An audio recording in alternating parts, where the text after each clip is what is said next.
ओम नमः शिवाय। प्रिय भक्तों, जो मनुष्य सोमवार के दिन भगवान भोलेनाथ और माता पार्वती की यह पावन कथा एक बार सुन लेता है, वह जीवन में कभी दुखी, दरिद्र और असहाय नहीं रहता। आज सोमवार का यह पावन दिन केवल एक तिथि नहीं है, बल्कि वह दिव्य अवसर है जब स्वयं देवों के देव महादेव और जगत जननी माता पार्वती अपने भक्तों की पुकार सुनते हैं। शास्त्रों में कहा गया है कि सोमवार के दिन यदि कोई मनुष्य पूर्ण श्रद्धा, अटूट विश्वास और शुद्ध भाव से भगवान शिव की कथा को सुन ले, तो उसके जीवन में आए हुए बड़े से बड़े संकट, रोग और बाधाएं धीरे धीरे स्वयं मार्ग छोड़ देते हैं। प्रिय श्रोतागण, इस संसार में ऐसा कौन है जिसके जीवन में दुख की छाया नहीं है? कोई शारीरिक व्याधि से पीड़ित है, कोई मानसिक अशांति के भंवर में फंसा है, तो कोई दरिद्रता और बार बार आने वाली असफलताओं से भीतर तक टूट चुका है। लेकिन याद रखिए, जब मनुष्य की अपनी शक्ति समाप्त होने लगती है, जब संसार के सारे द्वार बंद होने लगते हैं, तब वही कैलाशपति अपने किसी न किसी रूप में भक्त की रक्षा के लिए आगे आते हैं। महादेव केवल विनाश के देवता नहीं हैं, वे परम कल्याणकारी हैं, वे विश्वास के देवता हैं। वे उस भक्त के साथ सदैव ढाल बनकर खड़े होते हैं जो घोर अंधकार में भी उनका नाम नहीं छोड़ता।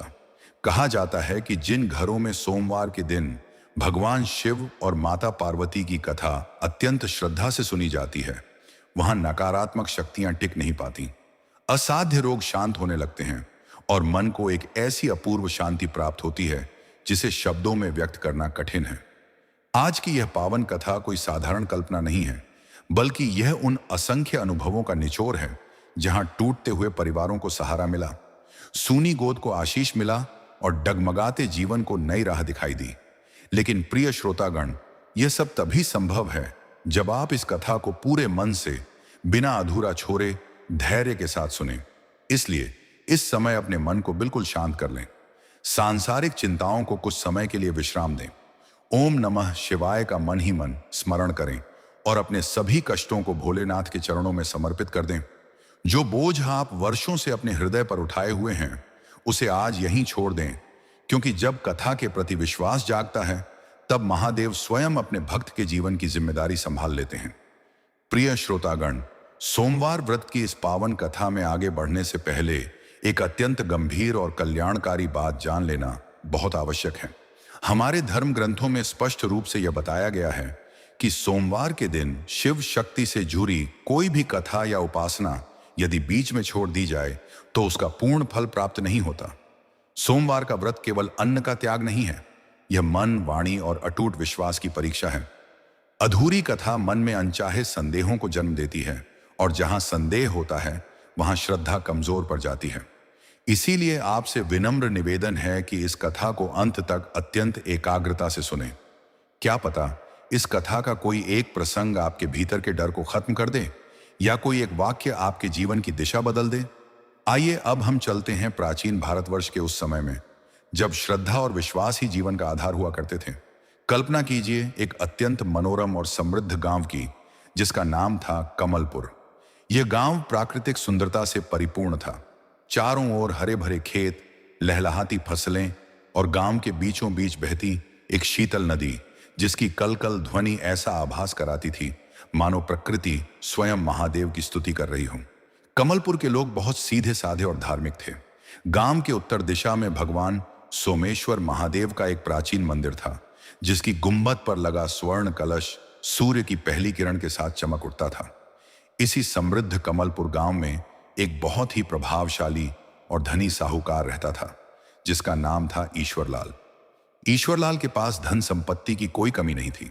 उसके पास बड़े बड़े गोदाम थे, ऊंचे महल जैसा घर था और व्यापार ऐसा कि दूर दराज के राज्यों तक उसकी साख जमी हुई थी। ईश्वरलाल स्वभाव से बहुत ही विनम्र, दानवीर और धर्मपरायण व्यक्ति था। उसकी पत्नी, जिनका नाम था दुर्गा, वे भी अत्यंत सुशील और पतिव्रता स्त्री थी। दुर्गा जी का पूरा दिन भगवान शिव की सेवा और घर के कार्यों में व्यतीत होता था। ईश्वरलाल और दुर्गा के जीवन में सब कुछ था, मान सम्मान, वैभव और अपार धन। लेकिन कहते हैं ना कि पूर्ण सुख तो केवल ईश्वर के पास है। इस संपन्नता के बीच भी उन दोनों के हृदय में एक बहुत बड़ा घाव था। ईश्वरलाल और दुर्गा की कोई संतान नहीं थी। विवाह के अनेक वर्ष बीत जाने के बाद भी उनके घर के आंगन में किसी नन्हे बालक की किलकारी नहीं गूंजी थी। रोज सुबह जब ईश्वरलाल अपने विशाल भवन की खिड़की से बाहर देखता और गांव के अन्य बच्चों को गलियों में खेलते हुए पाता तो उसका हृदय भर आता। वह सोचता कि इस अपार धन संपत्ति का क्या लाभ, अगर इसे संभालने वाला ही कोई ना हो। मेरे जाने के बाद इस वंश का नाम कौन आगे बढ़ाएगा? यही चिंता उसे भीतर ही भीतर दीमक की तरह खाए जा रही थी। दुर्गा जी भी अक्सर एकांत में बैठकर आंसू बहाया करती थीं। समाज के ताने और सूनी गोद का दर्द उन्हें चैन से सोने नहीं देता था, लेकिन इन सब दुखों के बावजूद उनका विश्वास कभी महादेव से डगमगाया नहीं। ईश्वरलाल और दुर्गा दोनों ही भगवान भोलेनाथ के अनन्य भक्त थे। उन्होंने नियम बना लिया था कि हर सोमवार को वे निर्जला व्रत रखेंगे और भगवान शिव का अभिषेक करेंगे। हर सोमवार ब्रह्म मुहूर्त में उठकर ईश्वरलाल और दुर्गा नदी में स्नान करते, फिर शुद्ध वस्त्र धारण कर सोमेश्वर महादेव के मंदिर जाते। वहां वे बहुत ही विधि विधान से शिवलिंग पर गंगा जल, दूध, दही, शहद और घी का अर्पण करते। दुर्गा जी अपने हाथों से चंदन घिसकर महादेव को लगाती और ईश्वरलाल घंटों बैठकर ओम नमः शिवाय का जाप करता। कई वर्ष बीत गए, मौसम बदले, समय बदला, लेकिन उनकी दिनचर्या नहीं बदली। वे हर सोमवार कथा सुनते, ब्राह्मणों को दान देते और गरीबों को भोजन कराते। फिर भी उनकी प्रार्थना जैसे महादेव तक नहीं पहुंच पा रही थी। कभी कभी दुर्गा जी बहुत व्याकुल हो जाती और ईश्वरलाल से पूछती, स्वामी, क्या हमारे भाग्य में संतान का सुख कभी नहीं लिखा? हमने वर्षों से इतनी तपस्या की, हर सोमवार व्रत रखा, फिर भी शिवजी हमारी झोली क्यों नहीं भर रहे? ईश्वरलाल अपनी पत्नी को धैर्य बंधाते हुए कहता, प्रिय दुर्गा, धैर्य रखो, महादेव सबकी परीक्षा लेते हैं। शायद हमारी भक्ति में अभी वह गहराई नहीं आई है जो भोलेनाथ को प्रसन्न कर सके। वे तो आशुतोष हैं, शीघ्र प्रसन्न होने वाले हैं। हमें हार नहीं माननी चाहिए। लेकिन समय अपनी गति से चल रहा था। व्यापार तो बहुत अच्छा चल रहा था, धन की वर्षा हो रही थी, पर घर में जो सन्नाटा था वह किसी भी धन से भरा नहीं जा सकता था। समाज में ईश्वरलाल का सम्मान बहुत था, लेकिन जब भी कोई उत्सव होता या किसी के घर बच्चा जन्म लेता तो ईश्वरलाल और दुर्गा को एक अजीब सी हीन भावना और पीड़ा महसूस होती। फिर भी उन्होंने हार नहीं मानी। उनका संकल्प और दृढ़ होता गया। वे यह नहीं जानते थे कि उनकी यह अटूट भक्ति और वर्षों का इंतजार अब एक ऐसी परीक्षा में बदलने वाला है जो उनके पूरे अस्तित्व को हिलाकर रख देगा। महादेव उनकी पुकार सुन तो रहे थे, लेकिन वह वरदान एक ऐसी चुनौती के साथ आने वाला था जिसकी कल्पना उन दोनों ने सपने में भी नहीं की थी। प्रिय श्रोतागण, समय का चक्र अपनी गति से घूमता रहा और एक दिन वह मंगलकारी घड़ी आई जिसकी प्रतीक्षा ईश्वरलाल और दुर्गा ने अपने जीवन के कई वसंत गुजार कर की थी। एक सोमवार की शीतल रात्रि में जब सारा संसार गहरी निद्रा में था, दुर्गा जी के स्वप्न में स्वयं माता पार्वती प्रकट हुई। माता के मुखमंडल पर एक दिव्य तेज था और उनकी आंखों में करुणा का सागर उमड़ रहा था। माता पार्वती ने मुस्कुराते हुए दुर्गा से कहा, पुत्री, तुम्हारी श्रद्धा और धैर्य ने कैलाश को हिला दिया है। महादेव तुम्हारी पुकार सुन चुके हैं। बहुत जल्द तुम्हारे आंगन में एक बालक की किलकारियां गूंजेंगी। इतना कहकर माता अंतर्ध्यान हो गईं और जब दुर्गा की आंखें खुलीं तो उनके पूरे कक्ष में एक अलौकिक सुगंध फैली हुई थी। ठीक 9 महीने बाद सावन के उस सोमवार को जब आकाश में घने मेघ छाए हुए थे और मंद मंद वर्षा हो रही थी, ईश्वरलाल के घर में एक अत्यंत तेजस्वी और विवेकवान बालक का जन्म हुआ।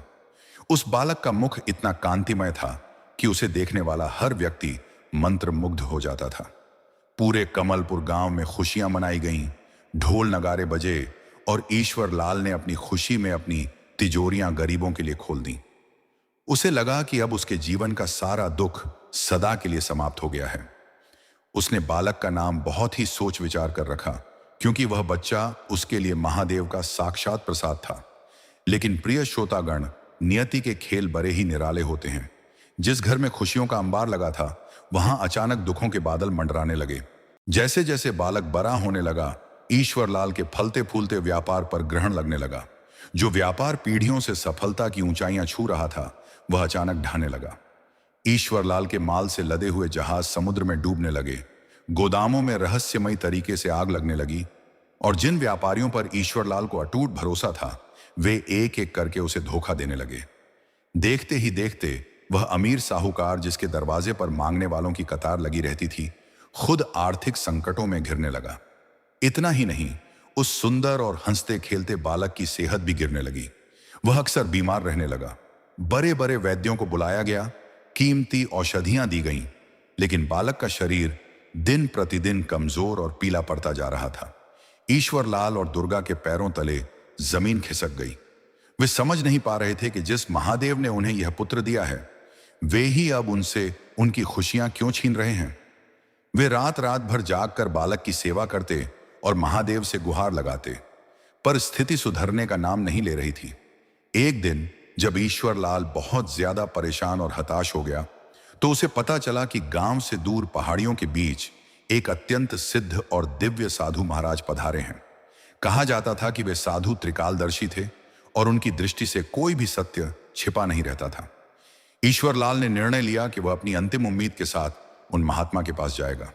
वह अपनी पत्नी दुर्गा और अपने बीमार बालक को लेकर उन दुर्गम पहाड़ियों की ओर निकल पड़ा। कड़ी मशक्कत के बाद जब वे उन साधु महाराज के आश्रम पहुंचे, तो वहां का वातावरण अत्यंत शांत और अलौकिक था। साधु महाराज अपनी कुटिया के बाहर एक पुराने वट वृक्ष के नीचे ध्यान मुद्रा में बैठे थे। उनके चेहरे पर एक कठोर सत्य की चमक थी। जैसे ही ईश्वरलाल ने उनके चरणों में प्रणाम किया और अपनी व्यथा सुनाई, साधु महाराज ने अपनी आंखें खोली। उन्होंने उस बालक की ओर देखा और उनकी आंखों में एक अजीब सी उदासी छा गई। साधु महाराज ने एक गहरी सांस ली और ईश्वरलाल की ओर देखते हुए अत्यंत भारी स्वर में कहा, हे साहूकार, तुम जिस बालक को अपने कुल का दीपक मानकर खुश हो रहे हो, सत्य तो यह है कि यह बालक तुम्हारे विनाश का कारण बनकर आया है। यह बालक तुम्हारे कुल के लिए शुभ नहीं है। इसके भाग्य में वैभव नहीं, बल्कि दरिद्रता और विनाश लिखा है। जब तक यह बालक इस संसार में रहेगा, तुम्हारा सारा व्यापार बंद हो जाएगा, तुम्हारी धन संपत्ति धूल में मिल जाएगी और एक दिन तुम दाने दाने के लिए तरस जाओगे। यह सुनकर दुर्गा जी के हाथ से पानी का लोटा छूट गया और वे फूट फूट कर रोने लगी। ईश्वरलाल भी जैसे पत्थर का हो गया हो। उसने कांपते स्वर में पूछा, महाराज, क्या महादेव का वरदान कभी श्राप हो सकता है? हमने तो निस्वार्थ भाव से उनकी सेवा की है। साधु महाराज ने अपनी बात जारी रखते हुए एक और भयानक सत्य बताया। उन्होंने कहा, साहूकार, विधि का विधान अटल है। इस बालक की आयु बहुत छोटी है। जब यह बालक अपनी उम्र के 16वें वर्ष में कदम रखेगा, तो यह काल के गाल में समा जाएगा। यह केवल 16 वर्षों का अतिथि है और इसकी मृत्यु के साथ ही तुम्हारा सारा सुख, चयन, संपत्ति और समृद्धि भी हमेशा के लिए समाप्त हो जाएगी। यह बालक अपने साथ तुम्हारा सर्वस्व लेकर चला जाएगा। साधु की यह भविष्यवाणी किसी वज्रपात से कम नहीं थी। ईश्वरलाल और दुर्गा एक दूसरे का मुंह ताकने लगे। उनकी आंखों के सामने अंधेरा छा गया। उन्हें समझ नहीं आ रहा था कि वे इस बालक के जन्म पर उत्सव मनाएं या इसकी नियति पर विलाप करें। वे अचंभित थे कि जिस ईश्वर ने उन्हें इतनी प्रार्थनाओं के बाद यह संतान दी, उसके भाग्य में इतने दोष और इतनी अल्पायु क्यों लिखी है। साधु महाराज की बातें उनके कानों में गूंज रही थीं कि यह बालक उनका विनाश है। घर वापस लौटते समय रास्ते भर ईश्वरलाल और दुर्गा एक शब्द भी नहीं बोले। उनकी गोद में बैठा वह मासूम बालक, जो दुनिया की इन बातों से बेखबर था, अपनी माता की ओढ़नी पकड़कर मुस्कुरा रहा था। उसकी उस मासूम मुस्कान ने दुर्गा के हृदय को छलनी कर दिया। उन्होंने मन ही मन सोचा कि क्या कोई मां अपने ही बच्चे को अपने विनाश का कारण मान सकती है? नहीं, कभी नहीं। ईश्वरलाल ने तय किया कि वह हार नहीं मानेगा।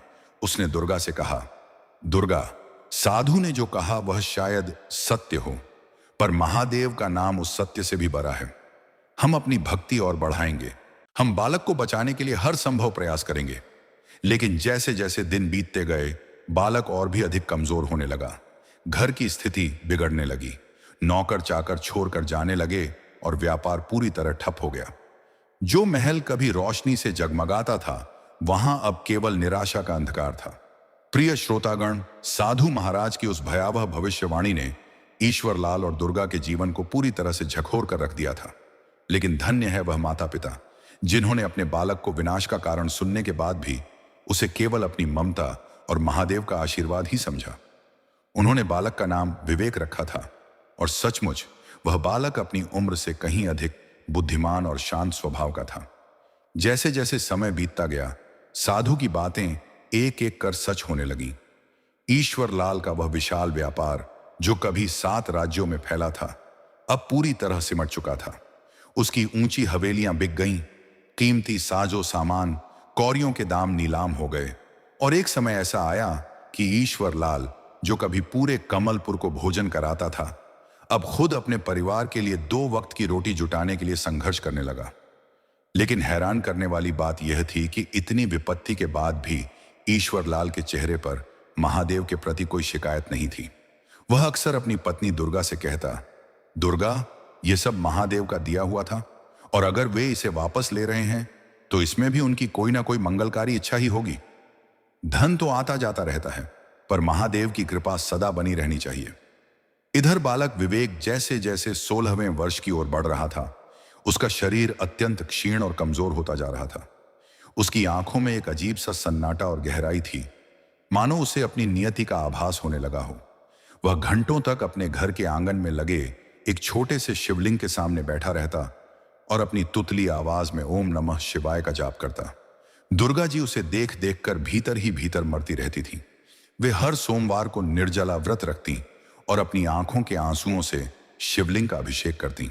वे महादेव से बस एक ही विनती करती, हे भोलेनाथ, अगर मेरे पूर्व जन्मों के कोई पाप हैं तो उनका दंड मुझे दे दो। मेरे सुहाग को सलामत रखो, पर इस मासूम बच्चे के प्राण बख्श दो। यह तो आपका ही अंश है, फिर आप इसे अपनी गोद में वापस बुलाने के लिए इतनी क्रूरता क्यों बरत रहे हैं? भक्ति और पीड़ा का यह दृश्य केवल पृथ्वी पर ही नहीं, बल्कि देवलोक में भी हलचल मचा रहा था। एक दिन जब कैलाश पर्वत की बर्फीली चोटियों पर भगवान शंकर अपनी समाधि में लीन थे और जगत जननी माता पार्वती उनके चरणों के पास बैठी चराचर जगत का अवलोकन कर रही थी, तब उनकी दृष्टि कमलपुर के उस छोटे से टूटे हुए घर पर पड़ी। माता पार्वती ने देखा कि कैसे एक मां अपने बीमार बच्चे को गोद में लिए खुद भूखी रहकर महादेव की स्तुति कर रही है। उन्होंने देखा कि कैसे वह धनी साहूकार अब एक साधारण मजदूर की तरह काम करके भी शाम को मंदिर में दीप जलाना नहीं भूलता। माता पार्वती का ममतामयी हृदय द्रवित हो उठा, उनकी आंखों में आंसू आ गए। उन्होंने धीरे से महादेव की समाधि को स्पर्श किया। महादेव ने जैसे ही अपनी आंखें खोली, उन्होंने देवी पार्वती को व्याकुल पाया। महादेव ने मंद मुस्कान के साथ पूछा, देवी, इस शांत और दिव्य वातावरण में आप इतनी अशांत क्यों हैं?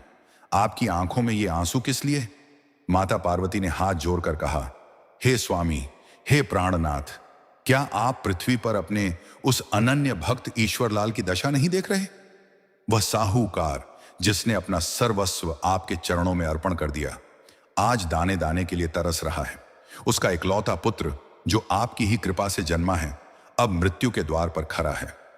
हे महादेव, क्या आपकी भक्ति का यही फल है? क्या एक मां की पुकार आपके कानों तक नहीं पहुंच रही? महादेव ने एक गहरी और गंभीर सांस ली। उनके मुख पर एक अलौकिक गंभीरता छा गई। उन्होंने कहा, पार्वती, मैं अपने हर भक्त की पुकार सुनता हूं। ईश्वर लाल और दुर्गा की भक्ति में कोई संशय नहीं है, वे वास्तव में महान आत्माएं हैं। लेकिन देवी, इस सृष्टि का संचालन कर्मों के विधान से होता है। हर जीव अपने पिछले जन्मों के कर्मों का फल भोगता है। उस बालक विवेक की आयु नियति ने केवल 16 वर्ष ही लिखी है। मैं सृष्टि के नियमों में हस्तक्षेप नहीं कर सकता, क्योंकि यदि मैं ऐसा करने लगा तो संसार का संतुलन बिगड़ जाएगा। जो जन्म लेता है उसे जाना ही पड़ता है। माता पार्वती ने हठ करते हुए कहा, नहीं प्रभु, आप तो स्वयं कालों के काल महाकाल हैं। आपके लिए कुछ भी असंभव नहीं है। यदि आपकी भक्ति करने के बाद भी किसी का भाग्य नहीं बदल सकता, तो फिर संसार आपकी शरण में क्यों आएगा? क्या आपकी करुणा आपके बनाए हुए नियमों से छोटी है? उस मां के आंसुओं की लाज आपको रखनी ही होगी। मैं उस बालक को मरते हुए नहीं देख सकती। महादेव ने माता पार्वती की ओर देखा और बोले, देवी, भक्ति और भाग्य का संघर्ष बहुत प्राचीन है। मैं किसी के कर्मों को काट नहीं सकता, लेकिन हां, मैं भक्त को उस कष्ट को सहने की शक्ति दे सकता हूं। उस बालक का अंत निश्चित है, क्योंकि यह उसके प्रारब्ध का हिस्सा है। माता पार्वती ने अत्यंत मार्मिक स्वर में कहा, प्रभु, यदि आप उस बालक की रक्षा नहीं करेंगे तो यह जगत यही समझेगा कि महादेव अपने भक्तों के दुख में साथ नहीं देते। मैं आपसे विनती करती हूं, ईश्वर लाल और दुर्गा की श्रद्धा को टूटने मत दीजिए। उनकी परीक्षा की सीमा अब समाप्त हो रही है। आप कुछ भी कीजिए, पर उस बालक के प्राणों की रक्षा कीजिए। कैलाश पर चल रहा यह संवाद ब्रह्मांड की शक्तियों को प्रभावित कर रहा था। एक तरफ महादेव के अटल नियम थे और दूसरी तरफ माता पार्वती की अपार करुणा। महादेव जानते थे कि माता पार्वती की यह विनती केवल एक हठ नहीं, बल्कि एक भक्त के प्रति ईश्वर का प्रेम है। उधर कमलपुर में विवेक के 16वें जन्मदिन में अब केवल कुछ ही दिन शेष थे। घर की स्थिति और भी विकट हो गई थी, लेकिन ईश्वर लाल और दुर्गा का संकल्प वज्र की तरह मजबूत था। वे नहीं जानते थे कि स्वयं माता पार्वती उनके लिए महादेव से लड़ रही हैं। प्रिय श्रोतागण, जैसे जैसे समय का पहिया घूमा, विवेक के जीवन का वह 16वां वर्ष पास आने लगा, जो उसके माता पिता के लिए किसी काल की आहट जैसा था। कमलपुर गांव, जो कभी ईश्वर लाल की संपन्नता और दानशीलता का गवाह था, अब उनकी दरिद्रता का साक्षी बन गया था। जिस साहूकार के आंगन में कभी घोरों की हिनहिनाहट और व्यापारिक सौदों की गूंज हुआ करती थी, वहां अब केवल एक भारी सन्नाटा पसरा रहता था। व्यापार पूरी तरह से ठप हो चुका था, तिजोरियां खाली हो चुकी थीं और अब नौबत यहां तक आ गई थी कि ईश्वर लाल को दूसरों के खेतों में पसीना बहाकर अपने परिवार के लिए मुट्ठी भर अनाज जुटाना पड़ता था। लोग कहते थे कि साधु की वाणी पत्थर की लकीर निकली। इस बालक ने तो अपने पिता का वैभव ही निगल लिया। लेकिन ईश्वर लाल ने कभी किसी को पलटकर जवाब नहीं दिया। वह बस मुस्कुराकर महादेव के मंदिर की ओर देख लेता था। इधर बालक विवेक की स्थिति अत्यंत चिंताजनक हो चुकी थी। वह 16 वर्ष का होने को था, लेकिन उसका शरीर किसी 5 वर्ष के बालक जैसा सुकुमार और दुर्बल दिखाई देता था। उसकी सांसें भारी थीं और उसके चेहरे पर मृत्यु की वह पीली छाया मंडराने लगी थी, जिसे देखकर किसी का भी कलेजा मुंह को आ जाए। लेकिन उस बालक की आंखों में एक गजब का तेज था। वह दर्द में भी नहीं रोता था, बस अपनी माता दुर्गा का हाथ पकड़कर धीमी आवाज में कहता, मां, महादेव सब ठीक करेंगे, आप रोया मत करो। दुर्गा जी का हृदय उन शब्दों को सुनकर फट पड़ता था। वे दिन रात शिव मंदिर के बाहर बैठकर झाड़ू लगाती, पत्थरों को साफ करती और मन ही मन कहती, हे शंभू, इस मासूम के हिस्से का सारा कष्ट मुझे दे दो, पर इसे जीवन दान दे दो। कैलाश पर्वत पर माता पार्वती का दुख अब अपनी चरम सीमा पर था। वे बार बार उस बालक को और उसके माता पिता की तपस्या को देख रही थी। उन्होंने देखा कि कैसे भीषण गरीबी में भी ईश्वर लाल ने सोमवार का व्रत नहीं छोड़ा, कैसे उसने अपने हिस्से की रोटी किसी भूखे को खिला दी और खुद पानी पीकर सो गया। माता पार्वती भगवान भोलेनाथ के सम्मुख खड़ी हो गईं और उनके स्वर में इस बार एक अधिकार था। उन्होंने कहा, प्रभु, आप कहते हैं कि यह कर्मों का फल है, लेकिन क्या भक्ति का कोई फल नहीं होता? उस बालक का क्या दोष है जो वह इतनी कम आयु में काल का ग्रास बनने जा रहा है? और उन माता पिता का क्या अपराध है जिन्होंने अपने दुख में भी आपका नाम नहीं छोड़ा? यदि आज उस बालक की मृत्यु हो गई तो संसार कहेगा कि महादेव के पास न्याय है पर दया नहीं। महादेव ने अपनी आंखें खोली। उनकी आंखों में भी एक अलौकिक वेदना थी। उन्होंने कहा, पार्वती, मैं शिव हूं, मैं जगत का आधार हूं।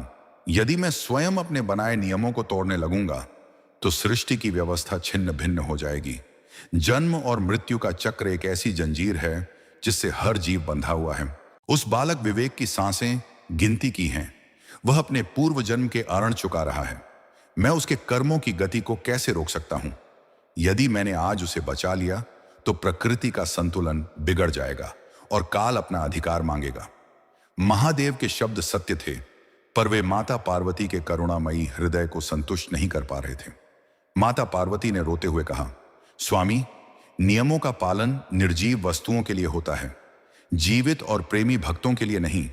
आपकी शक्ति असीम है, आप मृत्युंजय हैं। आप चाहें तो काल को भी वापस लौटा सकते हैं। देखिए उस मां को जिसकी गोद सूनी होने वाली है। देखिए उस पिता को जो अपने बेटे की अंतिम सांसें गिन रहा है। क्या आपका हृदय नहीं पिघलता? यदि आप सृष्टि के नियम की बात करते हैं तो मैं आपसे कहती हूं कि भक्त की पुकार सुनना भी तो ईश्वर का सबसे बड़ा नियम है। क्या आप अपने भक्त को हारते हुए देख सकते हैं?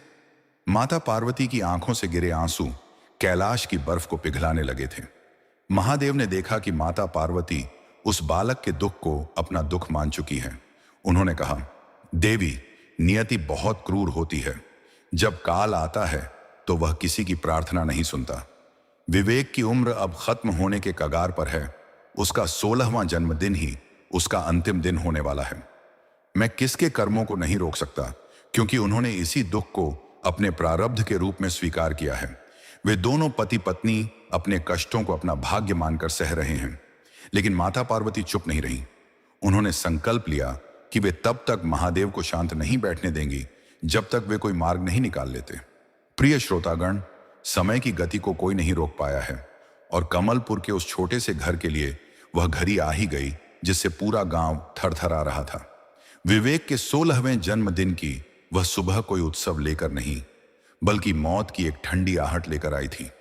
बाहर पक्षी चहक रहे थे, सूरज अपनी रश्मियां बिखेर रहा था, लेकिन ईश्वरलाल की झोपड़ी के भीतर एक ऐसा अंधेरा था जिसे कोई दीपक दूर नहीं कर सकता था।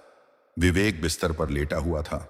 उसकी आंखें आधी खुली थीं और सांसें इतनी धीमी हो गई थीं कि लगता था जैसे कोई दीपक बस बुझने ही वाला हो। दुर्गा जी ने रात भर पलक नहीं झपकाई थी। वे अपने बेटे के पैरों को सहला रही थीं, जो बर्फ की तरह ठंडे पड़ चुके थे। ईश्वरलाल पास ही बैठा था। उसका चेहरा सूखकर कांटा हो गया था, लेकिन उसकी उंगलियां अब भी अपनी फटी हुई माला पर फिर रही थीं। ओम नमः शिवाय, ओम नमः शिवाय। गांव के कुछ लोग सहानुभूति जताने के लिए बाहर जमा थे। वे कानाफूसी कर रहे थे। बेचारा साहूकार, इतना दान पुण्य किया, पर अंत में क्या मिला? जवान बेटे की चिता सजानी पड़ रही है। साहूकारनी की ममता तो आज पत्थर हो जाएगी। लेकिन ईश्वरलाल के कानों में ये बातें नहीं पड़ रही थीं। उसने धीरे से उठकर अपनी पत्नी के कंधे पर हाथ रखा और रूंधे हुए गले से कहा, दुर्गा उठो, आज सोमवार है, आज महादेव का दिन है। विवेक की अंतिम यात्रा से पहले चलो एक बार फिर उसे शिव चरणों में समर्पित कर दें। आज हमारी परीक्षा का अंतिम क्षण है। दुर्गा जी ने कांपते हाथों से जल का पात्र उठाया। उन दोनों ने मिलकर अपने मरणासन्न पुत्र को गंगा जल की कुछ बूंदें पिलाईं। विवेक के होंठों पर एक हल्की सी हलचल हुई, मानो वह भी महादेव का नाम लेना चाह रहा हो। उधर स्वर्ग और पृथ्वी के बीच की सीमाओं पर यमराज के दूत तैयार खड़े थे। काल का समय निश्चित था। जैसे ही सूर्य अपने शिखर पर पहुंचने वाला था, विवेक की प्राणवायु उसका साथ छोड़ने लगी। उसकी छाती तेजी से ऊपर नीचे होने लगी। ठीक उसी पल कैलाश पर्वत पर एक ऐसी घटना घटी जिसने समस्त ब्रह्मांड को स्तब्ध कर दिया। माता पार्वती, जो अब तक मौन होकर सब देख रही थीं, अचानक अपने स्थान से उठी और भगवान शिव के सामने जाकर खड़ी हो गई। उनकी आंखों में इस बार ममता का वह क्रोध था जो केवल एक मां में ही हो सकता है। उन्होंने कहा, स्वामी, बस अब और नहीं। यदि आज उस झोपड़ी में मृत्यु का तांडव हुआ तो मैं इसी क्षण अपनी समस्त सिद्धियों और शक्तियों का त्याग कर दूंगी। यदि एक सच्चा भक्त अपनी भक्ति के बदले केवल अपने पुत्र का शव पाता है तो फिर इस सृष्टि में न्याय शब्द का कोई अर्थ नहीं रह जाएगा। आप कहते हैं कि यह विवेक के कर्मों का फल है, तो मैं आज अपने समस्त पुण्यों का दान उस बालक को करती हूं। क्या अब भी काल उसे स्पर्श करेगा? महादेव ने देखा कि जगत जननी ने अपनी पूरी शक्ति दांव पर लगा दी है। सारा ब्रह्मांड कांपने लगा। महादेव का सिंहासन हिल उठा। उन्होंने गंभीर वाणी में कहा, पार्वती रुको, तुम आवेश में आकर प्रकृति के नियमों को चुनौती दे रही हो। यमराज अपना कार्य करने के लिए प्रस्थान कर चुके हैं। काल का नियम अटल है। माता पार्वती ने गरजते हुए कहा, तो फिर काल को मुझसे टकराना होगा। मैं उस घर की चौखट पर स्वयं खड़ी हो जाऊंगी। एक तरफ आपका विधान होगा और दूसरी तरफ एक मां की पुकार। देखूंगी कि आज जीत किसकी होती है। इधर कमलपुर में अचानक वातावरण बदलने लगा। दोपहर के समय भी सूरज की रोशनी फीकी पड़ गई और पूरे गांव में एक अलौकिक शीतलता छा गई। विवेक ने अपनी अंतिम सांस ली और उसकी आंखें बंद हो गईं। दुर्गा जी के मुंह से एक हृदय विदारक चीख निकली, विवेक मेरे बेटे, और वे मूर्छित होकर गिर पड़ी। ईश्वरलाल का धैर्य भी जवाब दे गया। उसने अपने पुत्र के निष्प्राण शरीर को गले लगा लिया और फूट फूट कर रोने लगा। लेकिन तभी वहां कुछ ऐसा हुआ जिसकी किसी ने कल्पना नहीं की थी। यमराज के दूत जो प्राण लेने आए थे, घर की चौखट पर ही ठिठक गए। उन्होंने देखा कि घर के दरवाजे पर स्वयं माता पार्वती एक अदृश्य ज्योति के रूप में पहरा दे रही हैं। दूत भयभीत होकर पीछे हट गए। कैलाश पर महादेव ने अपनी तीसरी आंख का एक अंश खोला। उन्होंने देखा कि ईश्वरलाल और दुर्गा का दुख अब केवल उनका निजी दुख नहीं रहा था, वह पूरी मानवता की पुकार बन चुका था। महादेव के हृदय में करुणा का ज्वार उमड़ा। उन्होंने नंदी को आदेश दिया, नंदी काल के देवता यमराज को सूचित करो कि महादेव का आदेश है, उस बालक की आयु की रेखा पुनः लिखी जाए। प्रिय श्रोतागण, वह क्षण पूरे ब्रह्मांड के इतिहास में स्वर्ण अक्षरों में लिखे जाने योग्य था। एक ओर काल के देवता यमराज अपने महिष पर सवार होकर कमलपुर की उस छोटी सी झोपड़ी की ओर बढ़ रहे थे, जहां विवेक का निष्प्राण शरीर पड़ा था। यमराज के हाथों में वह कालपाश था, जो एक बार किसी के गले में पड़ जाए तो फिर त्रिदेवों के अलावा उसे कोई नहीं खोल सकता। यमराज का चेहरा गंभीर था, क्योंकि वे जानते थे कि आज उनकी भेंट किसी साधारण आत्मा से नहीं, बल्कि उस बालक से होने वाली है जिसके लिए स्वयं जगत जननी ने हट किया है। जैसे ही यमराज ने उस झोपड़ी की दहलीज पर अपना पहला कदम रखा, उन्हें एक ऐसा प्रचंड तेज महसूस हुआ कि उनकी आंखें चौंधिया गईं। उन्होंने देखा कि साक्षात माता पार्वती एक ज्वाला के रूप में उस बालक के शरीर की रक्षा कर रही है। उसी समय कैलाश की चोटियों से नंदी का स्वर गूंजा, ठहरिए धर्मराज, महादेव का आदेश है कि इस बालक के प्राणों पर अभी काल का अधिकार नहीं है। यमराज चकित रह गए। उन्होंने हाथ जोड़कर ऊपर की ओर देखा और बोले, हे देवाधिदेव, हे न्याय के अधिपति, सृष्टि का नियम कहता है कि जिस जीव की आयु समाप्त हो चुकी है उसे मेरे साथ यमलोक प्रस्थान करना ही होगा। इस बालक विवेक के भाग्य में केवल 16 वर्ष ही लिखे थे। यदि मैं आज इसे छोड़ दूंगा तो काल का चक्र रुक जाएगा और भविष्य में कोई भी जीव अपनी मृत्यु को स्वीकार नहीं करेगा। क्या आप स्वयं अपने विधान को भंग करना चाहते हैं? सारा संसार सांसें रोककर उस उत्तर की प्रतीक्षा कर रहा था जो कैलाश से आने वाला था। तभी आकाशवाणी हुई और महादेव की वह गंभीर ध्वनि गूंजी जो प्रलय के समय सुनाई देती है। महादेव ने कहा, हे धर्मराज, आप सत्य कहते हैं कि विधान अटल है, लेकिन विधान लिखने वाला मैं हूं तो उसे संशोधित करने का सामर्थ्य भी मुझ में ही निहित है। ईश्वर लाल और दुर्गा ने अपने दुखों को कभी मेरी इच्छा से अलग नहीं समझा। उन्होंने दरिद्रता में भी धर्म का मार्ग नहीं छोड़ा और पुत्र के वियोग में भी उनके मुख से केवल मेरा नाम निकला। उनकी इस निष्काम भक्ति ने उस बालक के प्रारब्ध को ही बदल दिया है। जब भक्ति की पराकाष्ठा होती है तो भाग्य को पीछे हटना ही पड़ता है। यमराज, मैं इस बालक को अपने अंश से नया जीवन दान देता हूं। इसकी आयु अब 16 वर्ष नहीं बल्कि दीर्घायु होगी। यह सुनते ही यमराज ने नतमस्तक होकर महादेव की आज्ञा स्वीकार की और वहां से अंतर्ध्यान हो गए। इधर झोपड़ी के भीतर जहां मातम छाया हुआ था, अचानक एक चमत्कार घटित हुआ। ईश्वरलाल, जो अपने पुत्र के ठंडे पड़ चुके हाथों को चूम रहा था, उसे महसूस हुआ कि उन उंगलियों में एक हल्की सी थराहट हुई है। उसने अपनी आंखों को मला। उसे लगा कि शायद यह उसका भ्रम है, लेकिन तभी विवेक के फेफड़ों में एक गहरी सांस भरी गई। उसका पीला पड़ चुका चेहरा धीरे धीरे गुलाबी होने लगा और उसके माथे पर पसीने की छोटी छोटी बूंदें चमक उठीं। जो बालक कुछ क्षण पहले तक निर्जीव था, उसने धीरे से अपनी आंखें खोली और बहुत ही मधुर स्वर में बोला, पिताजी, मां। मूर्छित परी दुर्गा जी जैसे ही चेतना में आई, उन्होंने अपने सामने जीवित और मुस्कुराते हुए विवेक को देखा। उनके लिए यह किसी सपने से बढ़कर था। उन्होंने झपट कर अपने पुत्र को कलेजे से लगा लिया और फफक फफक कर रोने लगी। ये दुख के आंसू नहीं थे, ये उस कृतज्ञता के आंसू थे जो एक भक्त अपने भगवान के चरणों में अर्पित करता है। पूरा कमलपुर गांव इस दृश्य को देखकर स्तब्ध था।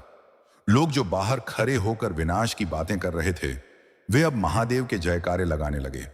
हर हर महादेव और जय भोलेनाथ के नारों से पूरी धरती गूंज उठी। सबको समझ आ गया था कि महादेव की शरण में आने के बाद मृत्यु भी हार मान लेती है। लेकिन प्रिय श्रोतागण, यह चमत्कार केवल जीवन दान तक ही सीमित नहीं था। जैसे ही विवेक के प्राण वापस आए, ईश्वरलाल के घर के बाहर जो मुरझाए हुए पैर थे, वे अचानक हरे भरे हो गए। गांव के उस साहूकार के घर में जहां अन्न का एक दाना नहीं था, वहां अचानक सुख समृद्धि के संकेत मिलने लगे। जिस साधु ने भविष्यवाणी की थी कि यह बालक विनाश का कारण बनेगा, वह स्वयं उस झोपड़ी के द्वार पर आए। उनकी आंखों में विस्मय और पश्चाताप था। उन्होंने ईश्वरलाल के चरणों में सिर झुकाकर कहा, हे महान भक्त, आज तुमने सिद्ध कर दिया कि ज्योतिष और ग्रह नक्षत्रों की गणना केवल वहीं तक है जहां तक मनुष्य का पुरुषार्थ और भक्ति नहीं पहुंचती। तुम्हारी श्रद्धा ने काल की कलम को ही मोड़ दिया है। यह बालक अब तुम्हारे विनाश का नहीं बल्कि तुम्हारे यश और कीर्ति का कारण बनेगा। ईश्वरलाल ने हाथ जोड़कर कहा, महाराज, यह मेरा कोई चमत्कार नहीं है। ये तो केवल मेरे भोलेनाथ की करुणा और माता पार्वती का आशीर्वाद है। उन्होंने हमें दुख इसलिए दिया ताकि हम अपनी भक्ति की गहराई को जान सकें, और सुख इसलिए दिया ताकि हम उनकी महिमा का गुणगान कर सकें। उस दिन के बाद से ईश्वरलाल का परिवार पहले से भी अधिक श्रद्धा के साथ शिव शक्ति की आराधना में लीन हो गया। विवेक न केवल पूर्णतः स्वस्थ हुआ, बल्कि वह अत्यंत मेधावी और धार्मिक बालक बनकर उभरा, जिसकी चर्चा दूर दराज के राज्यों में होने लगी। प्रिय श्रोतागण, महादेव के उस अद्भुत चमत्कार ने न केवल विवेक को जीवन दान दिया, बल्कि कमलपुर गांव की मिट्टी में भी जैसे भक्ति और विश्वास के नए बीज बो दिए। जब ईश्वरलाल और दुर्गा ने अपने पुत्र को जीवित, स्वस्थ और मुस्कुराते हुए देखा, तो उनकी आंखों से बहने वाली अश्रुधारा जैसे गंगा की निर्मल धारा बन गई, जिसने उनके जीवन के वर्षों के संताप को धो डाला। विवेक अब पहले से कहीं अधिक ओजस्वी और दिव्य दिखाई दे रहा था, मानो स्वयं मृत्युंजय महादेव ने उसे अपने हाथों से नया जीवन गढ़ा हो। जैसे जैसे दिन बीतते गए, नियति ने अपना दूसरा सुंदर पक्ष दिखाना शुरू किया। वह व्यापार जो कभी रेत के महल की तरह ढह गया था, अब फिर से उसी शान और शौकत के साथ खड़ा होने लगा। कहते हैं कि जब महादेव प्रसन्न होते हैं तो वे केवल झोली नहीं भरते, बल्कि उसे छलकने पर मजबूर कर देते हैं। ईश्वरलाल के वे जहाज जो समुद्र में खो गए थे, वे अप्रत्याशित रूप से माल के साथ बंदरगाहों पर लौट आए। जिन व्यापारियों ने उसे धोखा दिया था, वे स्वयं ग्लानि से भरकर उसके चरणों में आए और उसका सारा धन ब्याज सहित लौटा दिया। देखते ही देखते ईश्वरलाल का घर फिर से उसी वैभव से भर गया, जिसकी चर्चा कभी कमलपुर में हुआ करती थी। लेकिन इस बार उस वैभव में अहंकार की कोई जगह नहीं थी। ईश्वरलाल और दुर्गा ने अपनी संपत्ति का उपयोग केवल अपने लिए नहीं, बल्कि पूरे गांव के कल्याण के लिए किया। उन्होंने गांव में अन्न क्षेत्र खुलवाए जहां कोई भूखा नहीं सोता था। उन्होंने भगवान सोमेश्वर महादेव के मंदिर का जीर्णोद्धार कराया और वहां एक विशाल पाठशाला बनवाई, जहां गरीब बच्चों को निःशुल्क शिक्षा और संस्कारों का दान दिया जाता था। विवेक, जो अब अपनी उम्र के 17वें वर्ष में प्रवेश कर चुका था, वह केवल अपने पिता का उत्तराधिकारी नहीं, बल्कि गांव का सबसे बड़ा शिव भक्त और मार्गदर्शक बना। उसने अपनी आंखों से मृत्यु को देखा था और महादेव की करुणा को महसूस किया था, इसलिए उसके हर कार्य में निस्वार्थ सेवा झलकती थी। गांव के लोग जो कभी साधु की भविष्यवाणी सुनकर ईश्वरलाल के परिवार से दूरी बना रहे थे, वे अब उनके दर्शनों के लिए तरसते थे।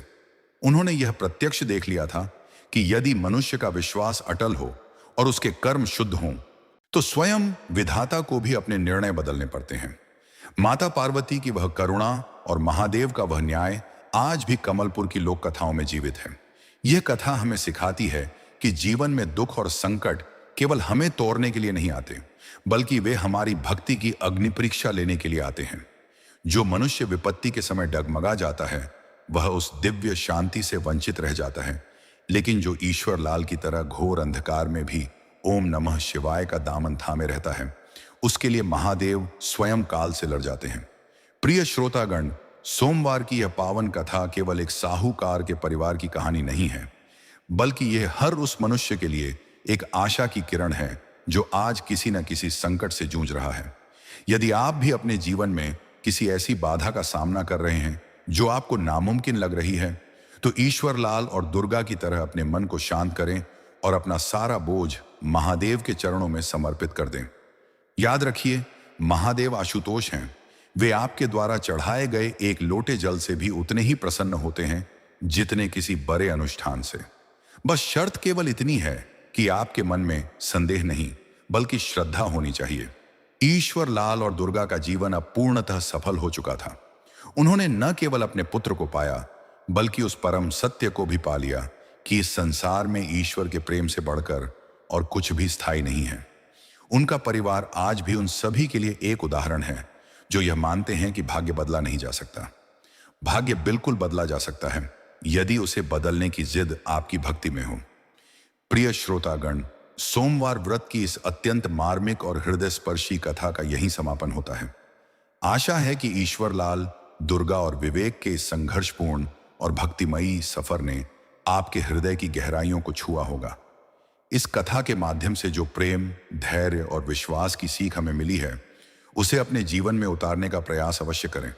यदि आपको भगवान शिव और माता पार्वती की यह पावन कथा पसंद आई है, तो इस वीडियो को लाइक करें और अपने मित्रों, परिवारजनों और उन सभी लोगों के साथ साझा करें जो इस समय जीवन की किसी कठिनाई से गुजर रहे हैं। क्या पता आपकी एक छोटी सी कोशिश किसी के मन में भक्ति का नया संचार कर दे।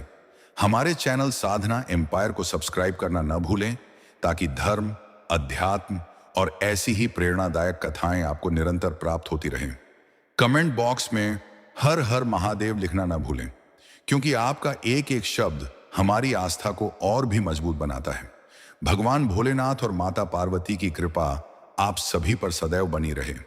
आपके घर में सुख, शांति और समृद्धि का वास हो और आपके जीवन के सभी संकट महादेव की कृपा से स्वयं मार्ग छोड़ दें। जय श्री राम, जय बजरंगबली, हर हर महादेव।